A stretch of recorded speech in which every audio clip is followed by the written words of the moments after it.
Lequita Brooks here. Welcome to Social Impact Sundays, where we have massive impact that leads to income. And today we have an amazing guest. We have Tatiana. She is an aromatic social worker, along with being a consultant for nonprofits, where she combines in her business sense, social work, quality of life, wellness, all the things, while also working, I guess, in the business world as a consultant with nonprofits. So Tatiana, tell us about you, say hello, all the things. Well, first of all, Lequita, thank you so much for having me. I am truly honored and I'm excited about our conversation. About me, I got into the field of social work several years ago. I can't believe that. I mean, how many years ago it's been, but one of my reasons for getting into social work is because I just love helping people. And I love that the profession allowed diversity and being able to walk alongside of people and empower them in whatever life stage that they're at. And so I liked that it just didn't narrow me down into one particular role, that there were so many different ways to be able to make an impact. My background involves nonprofit leadership, also working with government. I've always liked things community building, macro. So that's been my area of macro social work. And I've always had an entrepreneurial streak where even though I enjoyed social work and doing that and helping people, but I also liked being able to express my other side through entrepreneurial endeavors. And so in the past, I did used to operate and run an event planning business where I kind of went about it of helping people execute amazing events, celebrating life, all of that. And then I transitioned 3 to 4 years ago into the product based business space. And through my love for fragrance, and after I encountered a lot of allergic reactions with regular perfumes on the market, I wanted to offer something physical to the world that also ignited their confidence, women primarily, but we also have some men customers, but just wanting to ignite confidence, enhance mood, and incorporate self-care through fragrance. Oh my goodness, you said so much, but since we just ended with the fragrance component, so tell me more about that. It's like that's so social worky of you. Like literally, you was like, I'm having a problem with these different scents, maybe some allergic reactions, and then you went into action and you're like, you know what? I'm going to actually create a product that's going to, remove all those concerns for other people. So tell us more about your sense. How do you tie that into wellness, well-being, the whole nine? The whole nine. Absolutely. So the scents in and of themselves, like I approached it through a lot of intention, a lot of reflection. I wanted it to not just be about, okay, this is just a fragrance that people wear. I wanted there to be intention throughout my process and even how I formulated the scents. So for example, all of my scents are named after like a word to uplift and ignite confidence, right? I thought about who is the woman that is going to be wearing this fragrance, and there's different types of women. One of the scents is called confidence, right? And that is a fragrance that is fresh out the shower type fragrance. If you like clean, if you like scents that are light, nothing too overbearing. So confidence evokes those sorts of feelings of like, hey, I want to feel good about myself. I have an interview, I have an important meeting. I just want to feel confident.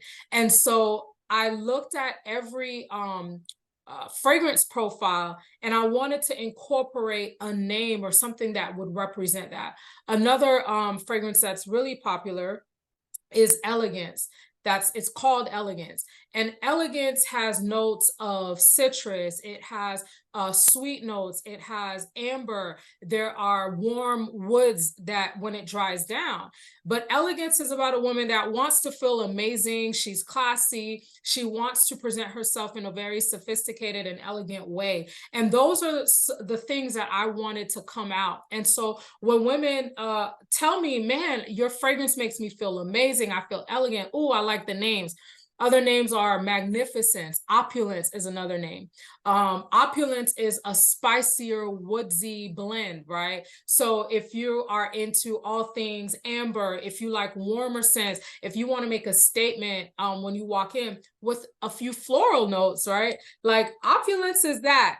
And so, and even the colors. So opulence is the label color associated to that is black. So black is a classic color, bold, out there. I want to make a statement, right? And all of the other colors are associated with the fragrance. Like, for example, magnificence is more of a soft pink. It's a light romantic flower, floral type fragrance. We have some patchouli in there, so it's like some of the warmer musk, some light florals, jasmine, all of the above. So at the end of the day, like, I just want people and women to feel amazing about what they put on as part of their everyday routine.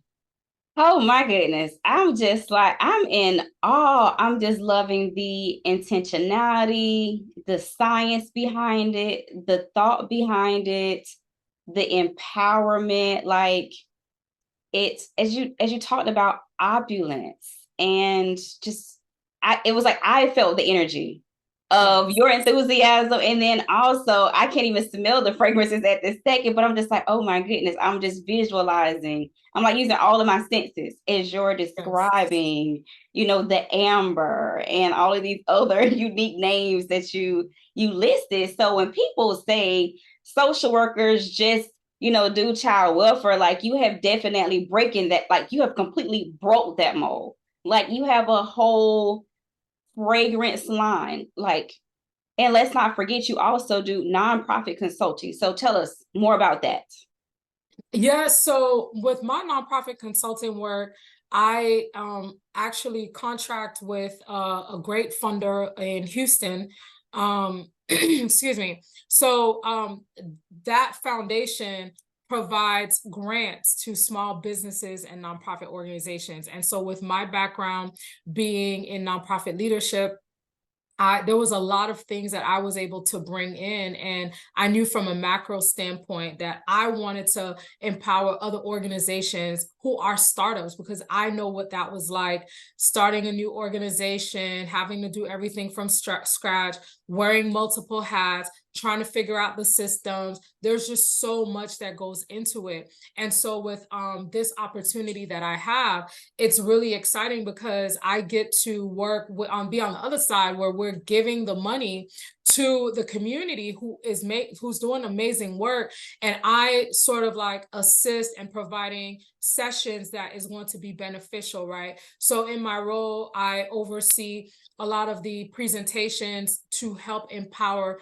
nonprofit leaders or people in nonprofits, for example, on leadership and operational excellence, right? On funding, fundraising, grant writing, making sure that they are connected to those local resources to help them actually carry out and be sustainable after the funding is gone. A lot of times, for me, when I was in nonprofit leadership, it was great to get the money, but in terms of building capacity from several areas, like it's hard, right? When you're a one person show, or if you have to do a lot with a little. And so me now serving in this consulting role, being able to identify some of the needs that our nonprofits and small businesses are faced with, and being able to provide them with solutions, be able to provide them with the resources to help them do their best work as they impact the community. I mean, we have people who are running after school programs, people that are giving out food pantries, people that's doing haircuts in the community, helping the homeless, or like just giving out backpacks, or doing all amazing things like arts organizations. I mean, you name it. There's just so many different organizations that we work with, and I just love that I get to add value through my knowledge and expertise which also hits on my interest areas and passion points as well.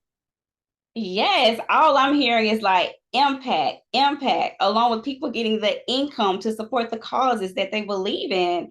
And with what Yes. you do as being an aromatic social worker and a nonprofit consultant, is really interconnected because you Yes.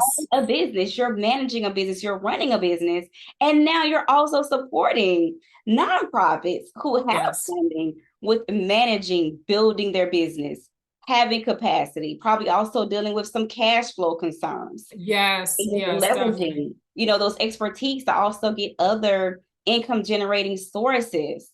So oh my goodness. So what advice would you give to someone who's a social work student or someone who's a social worker who's like, you know what? I desire to get into the macro world. What would you say to them? Yes, get into the macro world if you're interested. I would definitely say start connecting with first of all networking. That's important. Networking, and what does that look like? It could be looking up different community organizations or community groups, right? Where that meet on a monthly basis, on a quarterly basis, where you can learn of the issues happening on the ground at the community level. So what do I mean by that? So I've been part of different nonprofit organizations that would meet on a monthly basis. Try to identify where those meetings are happening and sit in. You will learn a lot. You'll meet a lot. Get involved. A lot of times they might have task forces or different committees. So get involved on that level where you build your network, and also getting involved where you can begin to identify, okay, what area am I interested in? Am I interested in economic development? Am I interested in youth development? Am I interested in community development? Do I want to work with animals, or do I want to work with arts? So there's so many different directions. Or child welfare, right? There's whole child welfare associations that meet. So first, build your network, but also what are the areas that you're interested in? For me personally, I knew that when I was starting off, I did not want to work with kids. I just knew that I did not want to work with kids. Nothing wrong with that, but so that sort of like steered me away from certain opportunities that I knew I just wasn't interested in. I knew I liked economic development, because if people are not mobilizing through social and economic means, how are they going to be able to provide for themselves? So I knew social and economic development are my main areas. And because that still encompasses a lot, I stayed open, right? So social development also looked like me working with youth organizations or with government entities. And then from there, I was able to see, okay, I'm interested in immigration as well, because I'm an immigrant. So I come from an immigrant background, so I understand the dynamics there, but that's not where the work led me, right? So it's just like, getting out there, meeting people, seeing what's happening on the local level, and determining what your interests are. It's a lot. There's a lot that you can do in social work. And the other thing for me is clinical. Like, I knew I wasn't that clinical person. People would say, "When are you going to get your license?" I'm like, I don't need it. I'm not interested in that, right? I'm more of like big picture impact. How do we help the community as a whole move forward? So I hope that answered the question, Lequita. It did. So pretty much getting clarity around what your interests are, building relationships, by being strategic with those relationships, and Yes. basically going to where the people are at. So if an organization is having different meetings, make sure you're there. So those are some of the key things. And also being true to who you are. Because even if you had to push back, with, hey, what about licensure? You're like, wait a minute, that's not my lane. That's great for them, but it's not my lane. So being secure and confident in who you are as a person. And with you saying that, let's like dismantle some of these social work narratives that just we need to say goodbye, good riddance to. So what are some of those narratives that you hear that you're like, no, That's not it. I think the biggest one for me is there's only one way to do social work, right? I think just being in social work, being diverse, being broad. So even with that understanding, people can still be limited with that, right? Because of what they may be exposed to or familiar with. And so they may perceive it like, oh, social work only means micro, right? Social work only means this. So understanding that, understanding that social work is broad. It's with the skill sets that you have, your knowledge, your experience, and all of that. To me, I look at it, social work is a lifestyle personally. And it's not about me functioning in a particular role with a particular company or organization. It's a lifestyle. I'm here to add value to people in whichever way. So that's one thing.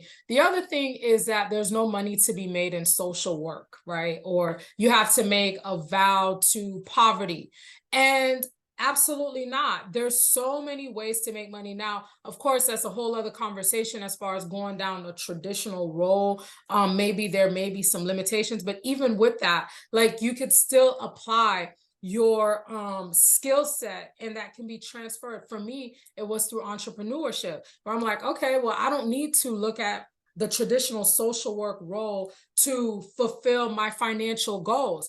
I could, as long as I'm in a role that I enjoy, I love, there's mobility, there's opportunity for me. Okay, yes, I want to continue to pursue that, but I can still translate my passion, my skills, my knowledge into entrepreneurship, and don't discount that. And so I would just say, don't be limited even in social work, and you don't have to take a vow to poverty.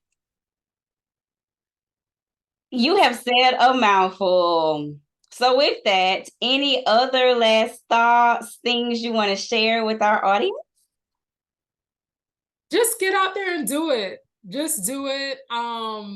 It's okay to not know. It's okay to not have all of the answers. You know, at times things are going to come when you get involved, when you get in motion, and just be open and find people that support you on your journey. They may not all be social work educated people, but as long as they can contribute to your growth personally and professionally, be open to that and stay connected. I think Lequita is doing a great job. Thank you so much for this opportunity and for the conversation that you're bringing at the forefront for the new social workers, aspiring social workers.